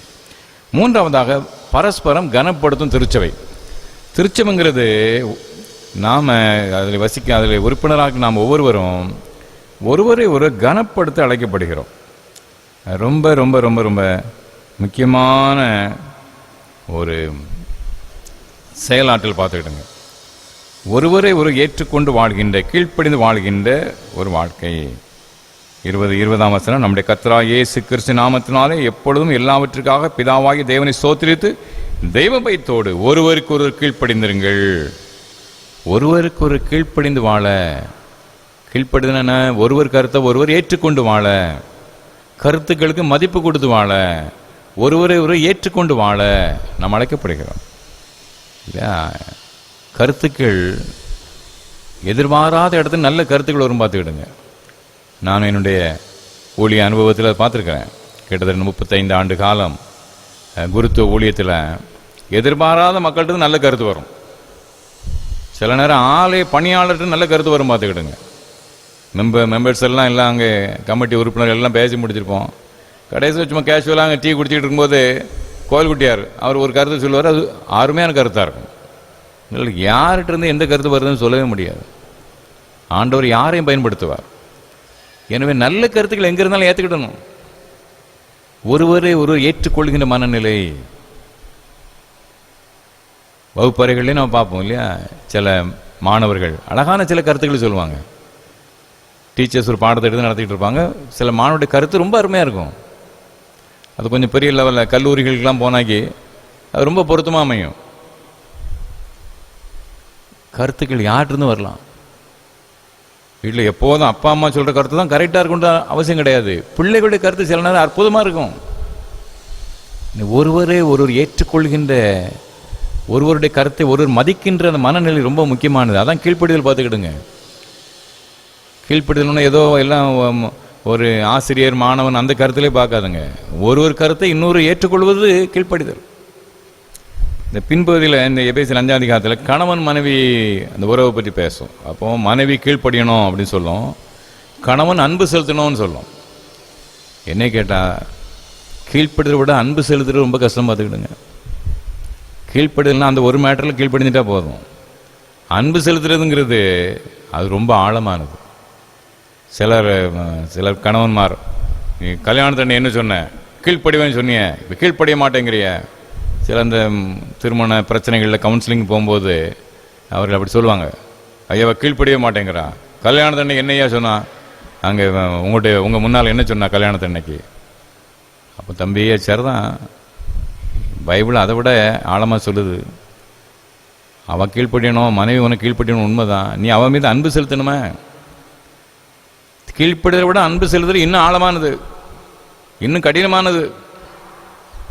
அன்பு செலுத்தினா தன்னால் கீழ்ப்படிவா தம்பி என்று சில நேரம் ஆலோசனை சொல்ல வேண்டியிருக்கும். அன்பார்ந்தவர்களே, எல்லாமே பரஸ்பரம் தான் பார்த்துக்கிடுங்க. இது கணவன் மனைவியோ, பெற்றோர் பிள்ளைகளோ, ஆசிரியர் மாணவர்களோ, அல்ல அதிகாரிகள் ஊழியர்களோ, யாராக இருக்கட்டும், ஒருவரிடமிருந்து ஒருவர் கற்றுக்கொள்ள அழைக்கப்படுகிறோம். ஒருவரை ஒரு கனப்படுத்த, மதிப்பாக நடத்த அழைக்கப்படுறோம். பரஸ்பரம் கனப்படுத்துகின்ற திருச்சபை. திருச்சபைக்குள்ள ஒருத்தருக்கு ஒருத்தர் மிகுந்த அன்புணர்வோடு, புரிந்து கொள்ளுதலோடு, ஒருவரை ஒரு மதித்து வாழ அழைக்கப்படுகிறோம். அதான் திருச்சபைக்கு ஒரு அடையாளம். என்னால் சண்டை போட்டுகிட்டே இருந்தாக்கி அது என்ன, திருச்சபைக்கு ஒரு உகந்ததாகவே இருக்காது இல்லையா? நான் ஒரு சபையில் பணி செய்தேன். சமாதானத்தோடு போக கடவோன்னு ஒன்று சண்டை ஆரம்பிச்சிருவாங்க. வேண்டுமென்று அதான் அவங்களுக்குள்ள பிரச்சனை இருக்குங்கிறத ஐயர்வாளுக்கு காட்டுறதுக்கு. நம்மகிட்ட நேரே சொல்லிடலாம். அதை அதுக்கு பிறகு சமாதானத்தோடு போக கடவோம் உடனே அவங்களுக்குள்ளே சண்டை ஆரம்பிச்சிருவாங்க. பிறகு நம்ம அதை போய் என்னென்னு கேட்டு அங்கே அதை விசாரிக்கணும். அப்படிப்பட்ட சூழ்நிலை உள்ள சபைகளே இருக்கத்தான் செய்கிறது. அன்பார்ந்த சகோதர சகோதரிகளே, திருச்சபை பரஸ்பரம் ஒருவரே ஒருவர் கனப்படுத்துகின்ற சபையாக இருக்க வேண்டும். அந்த பழைய ஏற்பாட்டில் 133ஆம் சங்கீதம், அழகான ஒரு சங்கீதம் பார்த்துக்கிடுங்க. திருச்சபைக்கு ஒரு இலக்கண மாதிரி அமைந்துள்ள ஒரு சங்கீதம். சங்கீதம் 133. இதோ சகோதரர் ஒருமித்து வாசம் பண்ணுவது எத்தனை நன்மையும் எத்தனை இன்பமானது. அது ஆரோனுடைய சிரசின் மேல் ஊற்றப்பட்டு அவருடைய தாடியில வடிகிறதும் அவருடைய அங்கியில் இறங்குறதுமான நல்ல தைலத்துக்கு ஒப்பானது. ஆரோனுடைய சிரத்திலே ஊற்றப்படுகின்ற அபிஷேக தைலம் இருக்கு பார்த்தீங்களா, அது அவனுடைய தாடியில வடிந்து அவனுடைய அங்கியில் இறங்குதான்.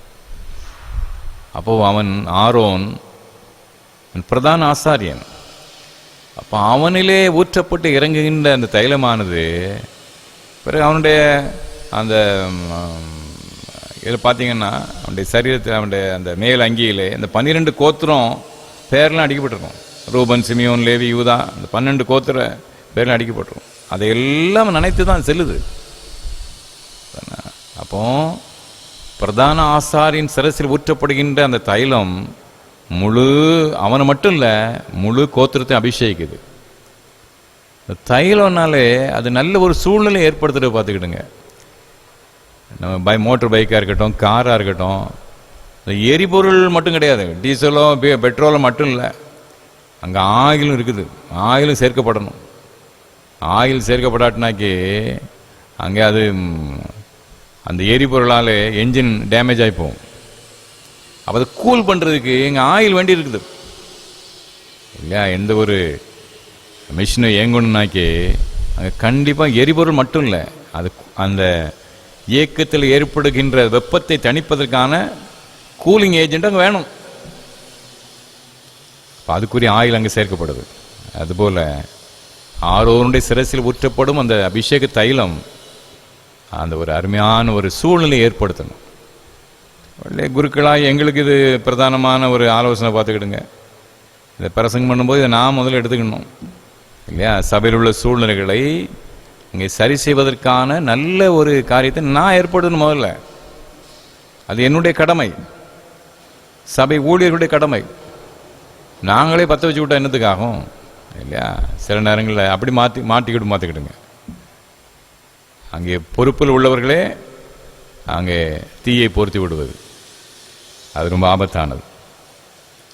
அபிஷேகம் செய்யப்பட்ட ஊழியக்காரனுடைய அபிஷேக தைலம் சபையிலே ஒரு இணக்கமான, அருமையான, மகிழ்ச்சியான, சமாதானமான சூழ்நிலையை ஏற்படுத்துவதாக அமைய வேண்டும். நீதிமொழிகள் 15:1 அழகான ஒரு வார்த்தை இருக்கும் பார்த்துக்கிட்டேன். நீதிமொழிகள் 15ஆம் அதிகாரம் 1ஆம் வசனம், மெதுவான பிரதியுத்தரம் உக்கிரத்தை மாற்றும், கடும் சொற்களோ கோபத்தை எழுப்பும்.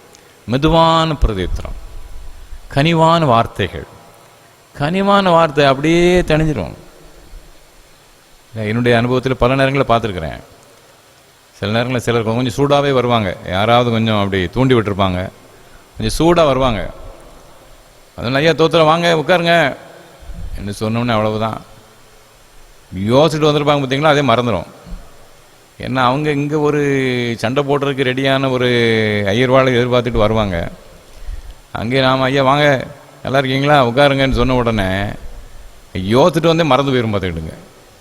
ஒரு சந்தோஷமாக பேசிட்டு ஐயா ஜெபம் விடுங்க என்று போவாங்க. மெதுவான பிரதியுத்தரம் எல்லா சூழ்நிலைகளையும் மாற்றும். சபையில் அது மிக மிக அவசியமான ஒன்றாக அமைகிறது. சபை ஒரு குடும்பங்கிறது மறந்துடக்கூடாது. பார்த்துக்கங்க, திருச்சபைங்கிறது ஒரு குடும்பம். நம்ம எல்லாரும் ஒரு குடும்பமாக இருக்கிறோம் என்பதை நாம் உணர்ந்து நாம் வாழ அழைக்கப்படுகிறோம். கிறிஸ்துவுக்குள்ள நாம் ஒரு குடும்பம், ஒரு வீடு. ஒரு பழைய பாடல் ஒன்று அருமையாக உள்ள ஒரு பாடல், கருத்துள்ள ஒரு பாட்டு, அதை நான் பாடி நிறைவு செய்ய விரும்புகிறேன். அன்பின் அகலமும் நீளமும் உயரமும் ஆழமும் அறிந்துணர அனுகிரகித்தார். அன்பின் அகலமும் நீளமும் உயரமும் ஆழமும் அறிந்துணர அனுகிரகித்தார். கிறிஸ்துவிலே ஒரு மனையாய் சிருஷ்டித்தை நிறுத்தினார் அவர் சுதராய். கிறிஸ்துவிலே ஒரு மனையாய் சிருஷ்டித்தை நிறுத்தினார் அவர் சுதராய். கிருபையிதே தேவ கிருபையிதே தாங்கி நடத்தியதே. இயேசுவிலே பொன்னேசரிலே அகமகிழ்ந்தே நாம் ஆனந்திப்போம். இயேசுவிலே பொன்னேசரிலே அகமகிழ்ந்தே நாம் ஆனந்திப்போம். அருயிரன்பராயங்களுடனே ஜீவிய பாதையிலே சுபரன். அருயிரன்பராயங்களுடனே ஜீவிய பாதையிலே அனுதினமும் வழி நடந்தே அவரது நாமத்தில் காத்தனரே. அனுதினமும் வழி நடந்தே அவரது நாமத்தில் காத்தனரே. கிருபையிதே தேவ கிருபையிதே தாங்கி நடத்தியதே. இயேசுவிலே பொன்னேசரிலே அகமகிழ்ந்தே நாம் ஆனந்திப்போம். இயேசுவிலே பொன்னேசரிலே அகமகிழ்ந்தே நாம் ஆனந்திப்போம். கிறிஸ்துவிலே ஒரு மனையாய் ஒரே குடும்பமாய் நம் வாழ நம்ம அழைத்திருக்கிறார். அன்பார்ந்த சகோதர சகோதரிகளே, டோனாவூர் கிறிஸ்து ஆலயத்தில் இருந்து 176வது பிரதிஷ்டை பண்டிகை நாளிலே உங்கள் அன்போடு வாழ்த்தி ஆசீர்வதிக்கிறேன். திருச்சபை பாடுகின்ற திருச்சபையாக, கருத்தோடு பாடி மகிழ்கின்ற திருச்சபையாக விளங்க வேண்டும். இரண்டாவதாக பாவத்தை மேற்கொண்டு வாழ்கின்ற திருச்சபையாக திகழ வேண்டும். மூன்றாவதாக பரஸ்பரம் கனப்படுத்துகின்ற திருச்சபையாக விளங்க வேண்டும். ஒருவர் கனப்படுத்தி சகோதர சிநேகத்தோடு இந்த உலகத்தில் வாழ நாம் அழைக்கப்படுகின்றோம். கனிவான வார்த்தைகள், இதமான வார்த்தைகள் திருச்சபைக்குள்ளே சமாதானத்தை நிலவு செய்யும். ஒருவரை ஒருவர் உற்சாகப்படுத்தி இசைந்து இணைந்து கர்த்தருடைய பரிசுத்த நாமத்தை மகிமைப்படுத்த நாம் அழைக்கப்படுகின்றோம். நாமே நடமாடுகின்ற ஆலயங்களாக, கிறிஸ்து வாசம் பண்ணுகின்ற ஆலயங்களாக நாமே விளங்கி இறை நாமத்தை மகிமைப்படுத்த கர்த்தர் தாமே நம் அருள் புரிவாராக. ஆமேன், ஆமேன். தொடர்ந்து நாம் நம்மை அர்ப்பணிக்கும் வண்ணமாக கீதங்களிலே 293வது பாடல் பாடுவோம். 200 ஆண்டு கீதங்கள் 293, கீர்த்தனைகள் 317வது பாடல். கீர்த்தனை 317. தேவனே இயேசுநாதனே இத்தேவ ஆலயம் வந்திடும் என்ற பாடல்.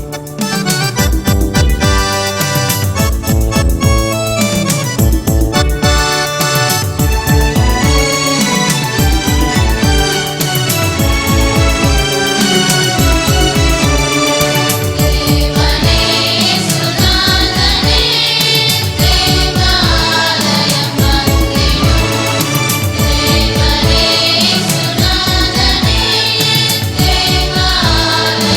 வந்திடும்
ஜெபம் பண்ண கிடவோம்.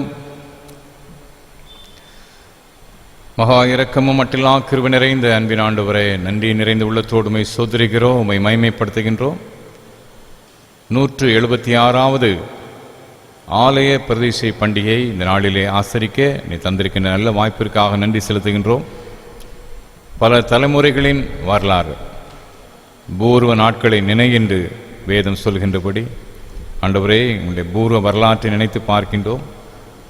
ஏறத்தாழ 200 ஆண்டுகள் முன்பாக ஆண்டவரே இந்த பகுதியிலே ஸ்தாபிக்கப்பட்ட திருச்சபை, அதுக்கு மூல கர்த்தாவாக விளங்கிய ரேனியஸ் ஐயா அவர்களுக்காக நன்றி. மாபெரும் அர்ப்பணத்தோடு தியாகத்தோடு அவர் செய்த உன்னதமான சேவைகளுக்காக நன்றி செலுத்துகின்றோம். ஆண்டவரே, அநேக நூற்றுக்கணக்கான திருச்சபைகள், நூற்றுக்கணக்கான கல்வி நிறுவனங்கள் மாபெரும் அர்ப்பணத்தோடு ஆண்டவரே அவர் நிறுவினார். ஆண்டவரே, நெல்லை அப்போஸ்தலன் என்று பெயர் வழங்குகின்ற இந்த தாசனுக்காக நன்றி. இந்த அருமையான டோனாவ திருச்சபையும் ரேனியஸ் ஐயா அவர்கள் மூலமாக உருவாக்கப்பட்டமைக்காக நன்றி. அந்த முதல் ஆண்டவரே தேவாலயம் அவர்களாலே உருவாக்கப்பட்டமைக்காக நன்றி. தேவன கர்த்தாவே, இந்த அருமையான தேவாலயத்துக்காக நன்றி.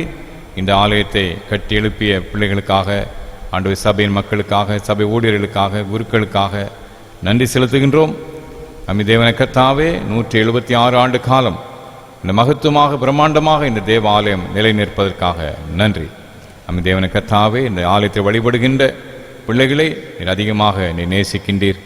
ஆண்டவரே, நாங்கள் ஒவ்வொருவருமே நடமாடுகின்ற ஆலயமாக விளங்க வேண்டும் என்று நீர் எதிர்பார்த்திருப்பதற்காக நன்றி. நீங்களே அந்த ஆலயம் என்று நீங்கள் அழைக்கிறீர் சுவாமி. ஆண்டவரே, உம்முடைய பரிசுத்த நாமத்துக்கு மகிமை உள்ள சாட்சிகளாக நீர் எங்களுக்குள்ளே வசிக்கின்ற ஆண்டவரை நடமாடுகின்ற ஆலயங்களாக நாங்கள் வாழ கர்த்தர் அனுகிரகம் செய்வீராக. டோனாவு திருச்சபைக்காக நன்றி. சேகரத்திற்காக நன்றி. தேவன கர்த்தாவே, இந்த சபையை சேர்ந்த பிள்ளைகள் பல்வேறு இடங்களிலே பல்வேறு நாடுகளிலே இருக்கிறார்கள். ஒவ்வொருவருக்காக நன்றி. அனைவரையும் ஆசீர்வதியும். விசேஷமாக இந்த ஆண்டவரே அருமையான ஆராதனையை இணையதளங்கள் வழியாகவும் தொலைக்காட்சி வழியாகவும் ஆண்டு ஏராளமான மக்கள் ஆண்டவரே இதை பார்க்கிறார்கள், இதில் பங்கு பெறுகின்றார்கள். ஒவ்வொருவரையும் நீர் ஆசீர்வதி சுவாமி. அண்டு பல்வேறு திருச்சபையை சேர்ந்த பிள்ளைகள் விசுவாசத்தோடு இந்த ஆராதனை இணைந்திருக்கிறாங்க. எல்லாரையும் நீர் ஆசீர்வதிப்பீராக. இந்த ஆராதனை ஒளிபரப்பு செய்யப்பட ஆண்டவர் உதவி செய்த குடும்பத்துக்காக நன்றி. தேவன கர்த்தாவே, அநேகர் அண்டை செய்கின்ற உதவிகளுக்கு ஏற்ற பலனை நீ சம்பூர்ணமாய் நீர் பெருக பண்ணுவீராக. இந்த காருண்யங்களை சூழ்ந்து கொள்ள நான் செபிக்கின்றோம். தேவன கர்த்தாவே, திருச்சபை உம்மை இசைந்து இணைந்து பாடி உம்மை மகிமைப்படுத்துகின்ற சபையாக இருப்பதற்காக நன்றி. ஆண்டவரே, நாங்கள் பாவத்தை மேற்கொண்டு இந்த உலகத்திலே உமக்காக சாட்சி பகர வேண்டும் என்ற நம்முடைய எதிர்பார்த்தலுக்காக நன்றி. நாங்கள் ஒருவரோடு ஒரு ஐக்கியத்தோடு ஒற்றுமையோடு வாழ வேண்டும். அதன் மூலமாக உம்முடைய சீடர்கள் என்பதை நாங்கள் ஆண்டவர் பிற மக்களுக்கு வாழ்ந்து காட்ட வேண்டும் என்ற நம்முடைய எதிர்பார்ப்புக்காகவும் நன்றி. நம்முடைய கிருபை தாங்குவதாக 176 ஆண்டு காலம் எங்களை கிருபையாக நீர் பாதுகாத்திருக்கிறீர். புதிய ஆண்டை நீங்கள் ஆசீர்வதி கொடுப்பீராக. இதில் பணிந்து கொள்கின்ற தேவ ஜனங்கள் ஒவ்வொருவரையும் பேர் பேராக குடும்பமாக ஆசீர்வதி. மீண்டுமாக ஆண்டவர் இந்த அருமையான திருச்சபை இந்த இடத்துல எழும்புவதற்கு ஆண்டவர் காரணமாக வழங்கிய ஆண்டவரே ஆதி மிஷினரிகளுக்காக, ஆதி ஊழியக்காரர்கள் யாவருக்காக நன்றி செலுத்துகின்றோம். ஆண்டவரே, இந்த கிருபையினால் இறக்கத்தான் தொடர்ந்து எங்கள் வழிநடத்தும். இந்த தேசத்தை ஆசீர்வதியும். தேசத்தின் தலைவர்களுக்கு வேண்டிய விசேஷ ஞானம் கிருபைகளை தாரும். செழிப்பான சூழ்நிலைகளை இந்த தேசத்திலே கட்டளையிடும். இந்த நோய் தொற்று முற்றிலுமாக இந்த தேசத்தை விட்டு அகன்று போகட்டும். கர்த்தர் உதவி செய்யும். ஆண்டவரே, எங்களுடைய தமிழ்நாட்டை ஆசீர்வதியும். எங்களுடைய பகுதியை கிருபையை கண்ணோக்கி பாரும். நம்முடைய தெய்வீக கிருபையும் பாதுகாப்பும் எங்களுடைய பகுதியை என்று சூழ்ந்து கொள்வதாக. நம்ம தேவன கர்த்தாவே, இன்று மாலை நடைபெறுகின்ற அசன நிகழ்வை நீர் பொறுப்படுத்திக் கொள்ளும். எல்லாவற்றையும் ஒழுங்கும் கிரமமாக நடத்தி தார். கொடுத்த உழைத்தை ஜெபித்த எல்லாரையும் ஆண்டவர் ஆசீர்வதிப்பீராக. எல்லா நன்மையினால் ஆண்டு கொள்ளும். இந்த சிறு பிள்ளைகள், வாலிப தம்பி தங்கையர், பெரியவர்கள், தாய்மார்கள், வயது முதிர்ந்தவர்கள் ஒவ்வொருவரையும் நீர் கண்ணோக்கி பாரும். எல்லா தேவியின் நன்மைகளை சம்பூர்ணப்படுத்தி கொடுப்பீராக. நினைப்பதற்கு வேண்டிக் கொள்ளும் அதிகமான நன்மைகளை நீங்கள் சம்பூர்ணமாக கிருபையாக நீர் கட்டிடுவீராக. இந்த ஆராதனை ஆண்டு சிறப்பான முறையில் நடத்தப்படுவதற்காக ஆண்டவரே உதவி செய்தங்க. என்னுடைய பாடகர் குழுக்களுக்காக, ஆண்டு பாய்ஸ் ஸ்கொயர், கேர்ள்ஸ் ஸ்கொயர், ஆண்டவரே என்னுடைய கொயர் மாஸ்டர்ஸ் மற்றும் ஆண்டவரே ஆர்கனைஸ் எல்லாருக்காக நன்றி. அனைவரை தொடர்ந்து ஆசீர்வதிப்பீராக. ஆண்டு பல்வேறு இடங்களிலிருந்து இதன் மூலமாக பயன்பெற்று வருகின்ற ஆண்டவரை விசுவாச குடும்பங்கள் அனைத்திற்காக நான் நன்றி செலுத்துகின்றோம். தேவன கர்த்தாவினால் இசைந்து இணைந்து என்றும் வல்ல நாமத்தை மகிமைப்படுத்தத்தக்கதாக அற்புத பிரசன்னம் இல்லை தாங்கி வழிநடத்தி ஆசீர்வதிக்க வேண்டும் என்று இயேசு கிறிஸ்து மூலம் மிகுந்த மனத்தாழ்மோடு வேண்டிக் கொள்கின்றோம் நல்ல பிதாவே. ஆமென். தேவனுடைய இரக்கமுள்ள கிருபைக்கும் பராமரிப்புக்கும் உங்களை ஒப்புக் கொடுக்கின்றோம். கர்த்தர் உங்களை ஆசீர்வதிக்காக கடவர். கர்த்தர் தம்முடைய முகத்தை உங்கள் மேல் பிரகாசிக்க பண்ணி உங்கள் மேல் கிருபையாக்க கடவர். கர்த்தர் தம்முடைய முகத்தை உங்கள் மேல் பிரசன்னமாக்கி இப்பொழுதும் எப்பொழுதும் சமாதானம், சந்தோஷம், நீடிய சுக வாழ்வு கட்டளையிட கடவர்.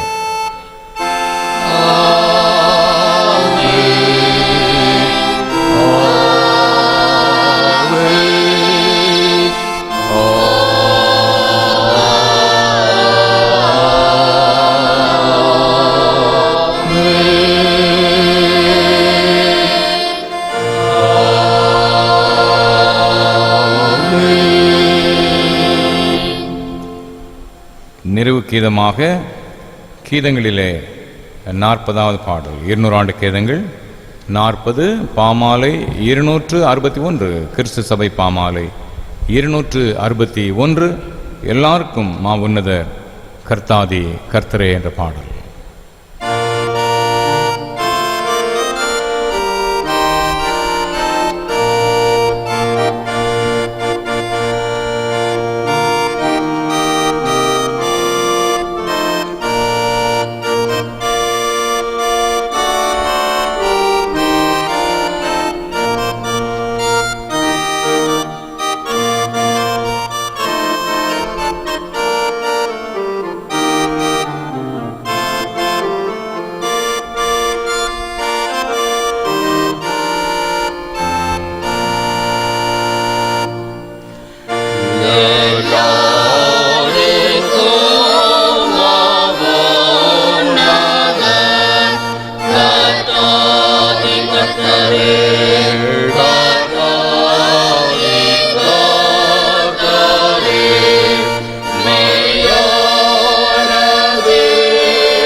ஜெபம் செய்வோம். எங்கள் கன்மலையும் எங்கள் மீட்பெருமாகிய கர்த்தாவே, எங்கள் வாயின் வார்த்தைகளும் எங்கள் இதயத்தின் தியானமும் எப்பொழுதும் உம்முடைய பரிசுத்த சன்னிதானத்திலே பிரீதியாயிருப்பதாக. ஆமென். கர்த்தர் உங்களோடு இருப்பாராக. அவர் உமது ஆவியோடும் இருப்பாராக. யாவ் நன்றி. God bless you.